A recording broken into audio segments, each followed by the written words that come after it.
The following is a News Channel 8 Beautiful Oregon special. Unlike any other place, part of the highway shoulder slid down the hill. The Northwest Coast is under siege from two sides. Humans by land. They thought they could rule over Mother Nature, but in fact you can't. Mother Nature by sea. 30 or 40 years of sand disappeared in a 2-week period. An insidious force is slowly stealing our beaches. Well, we don't really know exactly where the sand's going. And we are doing little to help. Wait a minute, this is a bad idea. This shouldn't happen. A century-old battle rises again. Preservation versus development. We're not going to build a project here that is going to be an economic disaster for us. Tonight, a beautiful Oregon special. Oregon's changing coast. Now, here's Laurel Porter. Few places reflect the uniqueness of Oregon like its beaches. During the next 30 minutes, we'll look at a century of lessons about development, protecting wildlife, and controlling erosion. 2 new studies indicate we're losing the very lifeblood of our beaches. Sand is moving out, and in some places, it's not coming back. Here's News Channel 8's Vince Patton.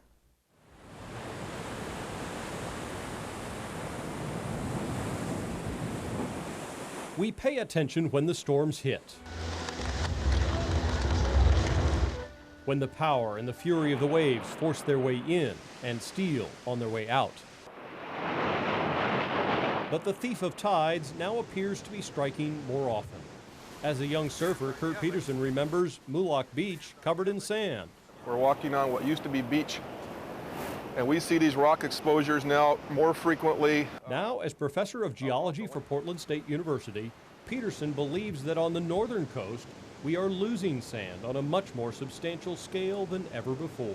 Many of the beaches are showing a progressive long-term loss of sand along the Oregon coast. Every year, the ocean takes sand out during the winter and brings it back in the summer. So is sand really gone?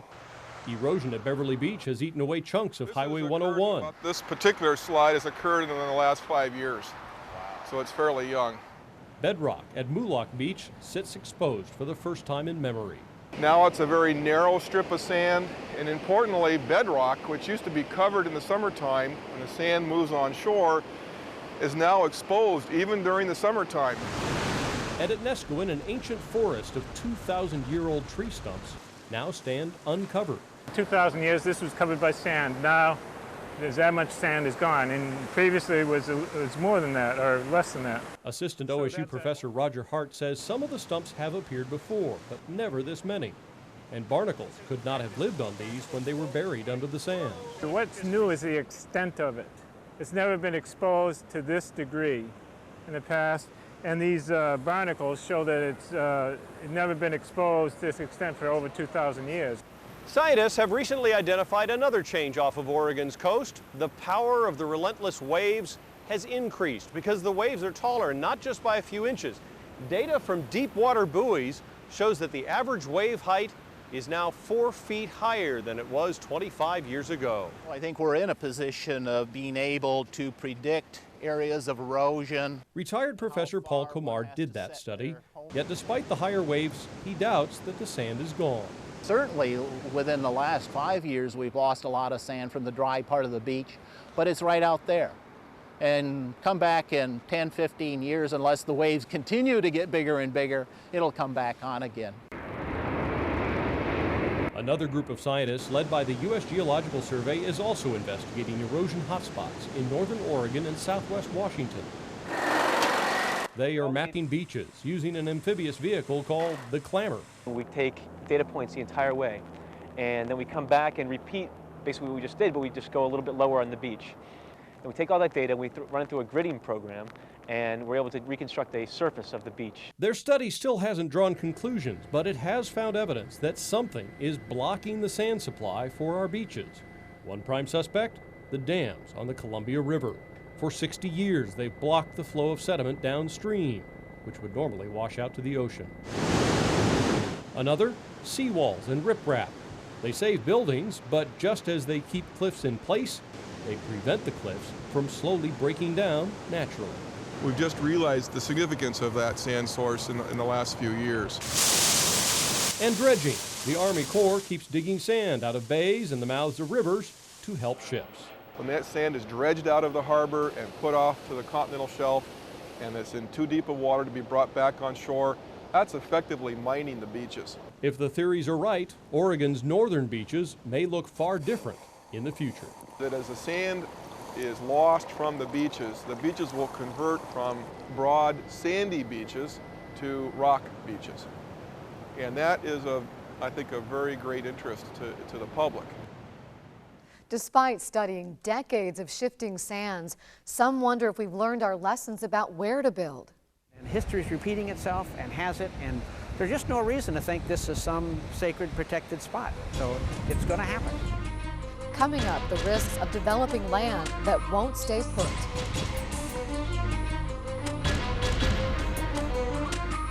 The population along Oregon's coast has doubled in the last 30 years. That means more homes, cars, and hotels. But as we flock to Oregon's beaches, are we destroying the very qualities we seek on the coast? Here again is Vince Patton. Oregon's stunning coast boasts sheer cliffs and sandy beaches, wide open spaces, and sanctuaries for wildlife. More people want to live here, and there's the rub. What developers like to do and homeowners like to do is get their house right on the edge so they get the best view possible from their lot. That gets them into danger. OSU professor Paul Komar says Oregon builders, buyers, and officials often forget the lessons of the past. They thought they could rule over Mother Nature, but in fact you can't. At the Capes, a large development high on the cliffs of Tillamook County got the go-ahead in the mid-1990s, despite warnings from some geologists. The setback distance here that the developer used was about 10 feet. And I wouldn't even use that on solid basalt rock anywhere on the Oregon coast. Within a matter of years, erosion ate away right up to the homes. Several units now sit empty and uninhabitable. In Newport, 2 different buildings have been built on this spot called Jump Off Joe. Each collapsed. And in South Beach, half of an expensive home has cascaded down the cliff. History is repeating itself and has it, and there's just no reason to think this is some sacred protected spot. So it's going to happen. John Tenney and Larry and Eileen Rouse fear Cape Kiwanda at Pacific City will join the list of building blunders. One hotel sits across the highway. The owner wants to build 2 more phases, including one on a dune that faced severe erosion during a mild storm. 30 or 40 years of sand disappeared in a 2-week period. A geologist report prepared 3 years ago on this entire area of Cape Kiwanda predicted that the foredunes would lose at least 80 feet and up to 500 feet of sand in the case of a severe storm. But a follow-up report by the same geologist on just the land for the motel recommends setting the building back from the beach line only 40 feet. It would be about right here. The county and the developers have agreed on setting back the hotel to 60 feet. We're not going to build a project here that is going to be an economic disaster for us. Jeff Shans and his wife Mary are the developers who've invested $2 million in this project. I think the key difference here is we own the property all the way to the state beach zone line. And because there's a wall of small rocks, riprap, at the base, erosion does not worry them.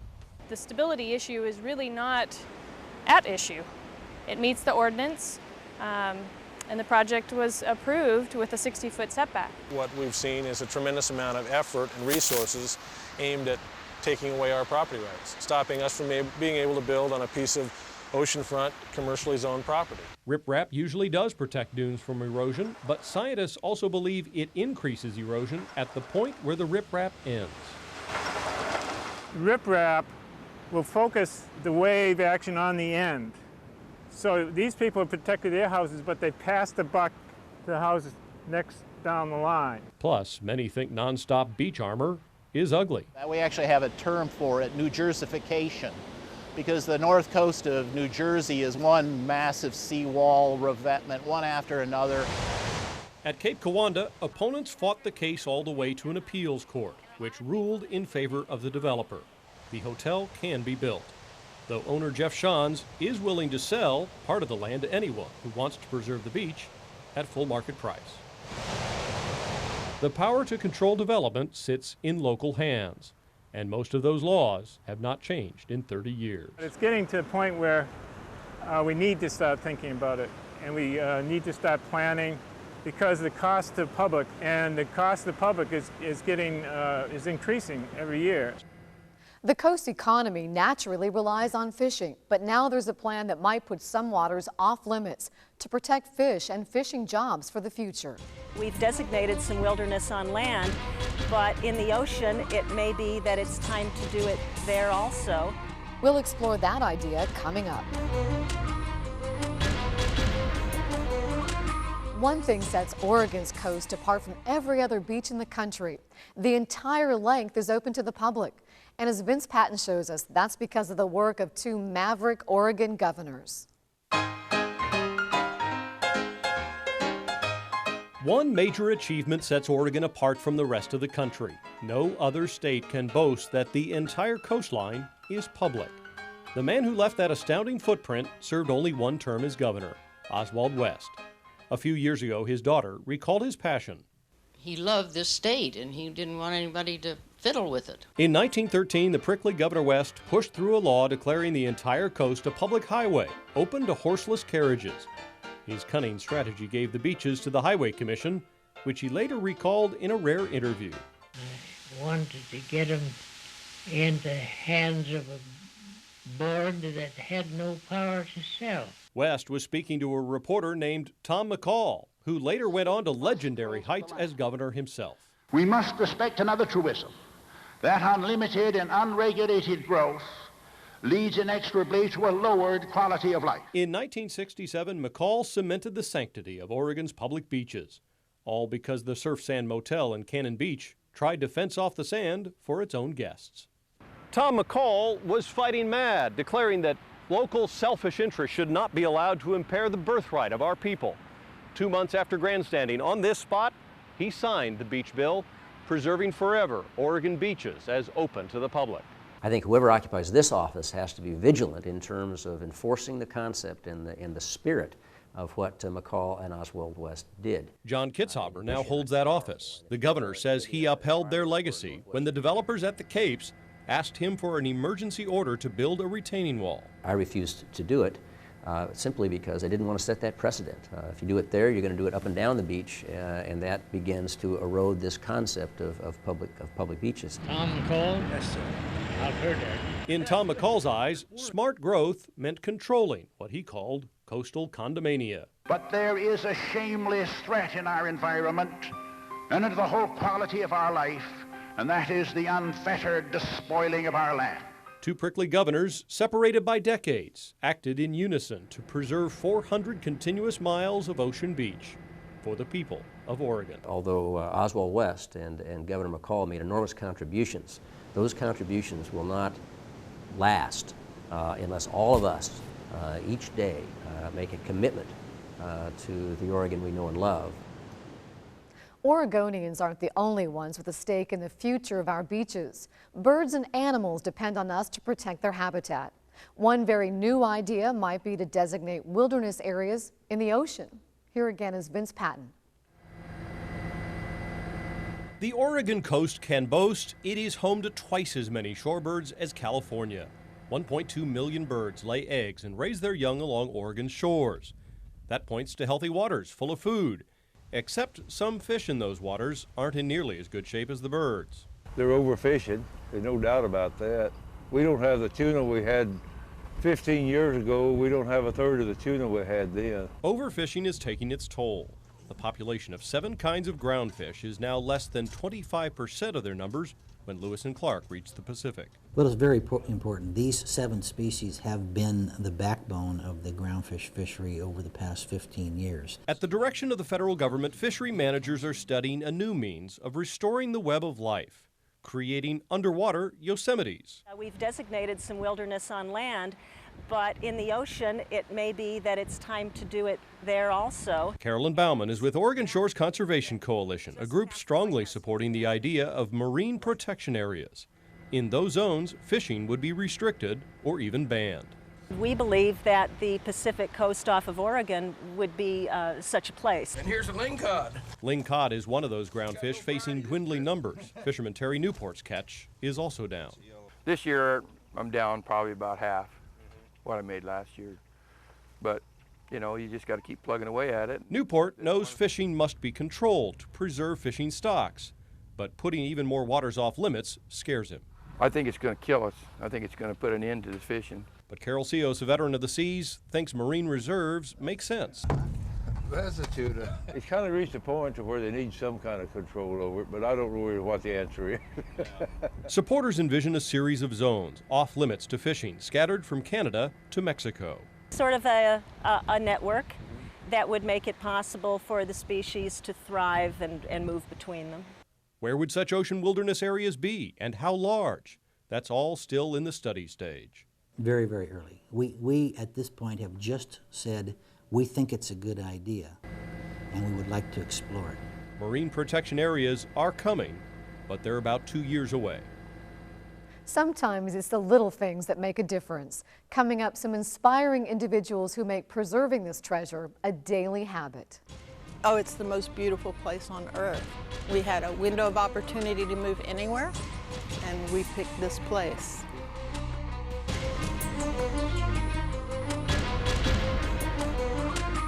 For years, we've heard about Solve's beach cleanup campaigns. And this summer's Solve Legacy Walk raised money to try to make sure that litter removal becomes a permanent effort.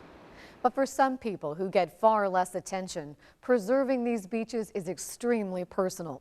And as Vince Patton shows us, in their own small acts, they become crusaders for the coast. To the people behind the sign, that area is closed. Cindy Stewart protects Haystack Rock. It's a beautiful piece of property. Fran Recht is keeping land wild. We have a pristine beach. We really do. It's beautiful all the time. And EVELYN SILEN watches 1 mile of coast. Cindy, Fran, and EVELYN each fight for a place they love. Oh, it's the most beautiful place on earth. We had a window of opportunity to move anywhere, and we picked this place. EVELYN SILEN is a coast watcher, a volunteer for Oregon Shores Conservation Coalition. 4 times a year, she takes notes on new development or recent changes in her 1 mile of shoreline near Lincoln City. And this has been just a loose-knit, just a citizen volunteer group. 900 volunteers currently team up to watch every mile of Oregon coast. There's a lot of development going on. There's been a lot of changes between the storms. There can be responsible development. Is this one of them? Yes, this is one of them. Came out to Oregon, and what really impressed me was the land use system and that there were spaces between town. New Jersey transplant Fran Recht loves what Oregon's coast is not. It is not non-stop commercialism like her home state, or Florida, or California. I think the lessons that we need to learn is that citizens have to express what they want their future to be. These are 3 of the lots that we'll acquire. As a member of Depot Bay's Planning Commission, she has helped spearhead a drive to purchase the last 10 open oceanfront lots in downtown Depot Bay. It's going to be preserved in perpetuity for open space. Donations and grants will pay the $1.4 million needed to get the land. We have an opportunity now, and that opportunity is going to be foreclosed if we don't act. I think more and more our value system is saying what citizens value, what we want, is to protect open space and natural resources. We don't have to develop everywhere, and we can all benefit. These are just to give people kind of an up-close look. And in Cannon Beach, Cindy Stewart directs the Haystack Rock Awareness Program. We found that 200 footsteps an hour across any path out here would kill everything in a 5-foot radius. Rocks in the tide pools bear the brunt of so many visitors. Now barren of mussels, even barnacles have a hard time surviving. We have a ground nesting bird right over the edge. And we also have an erosion problem. That's why the sign is lower than right at the top. That's what helps the animal move in the water. For 17 years, 30 volunteers come to the edge of the tide pool every week, reminding visitors they're treading in a marine garden. Looks like a crab to me. And they realized that Haystack Rock was being loved to death. Ew! Come on! And if they didn't slow people down and educate them and tell them what's going on out here, there wouldn't be anything left. What you're trying to do here is you're trying to show that this is a living community. All 3 women have found that living on the coast turns into a passion. It means a place where I can walk on the beach and be virtually alone. This is an area we'll never be able to live in. That's as far as we go. It's exquisite beauty, pristine beaches, wonderful people. It's heaven. Despite the forces of change at work on Oregon's coast, it remains a special treasure, thanks to the dedication of people like CYNDI, Fran, and EVELYN.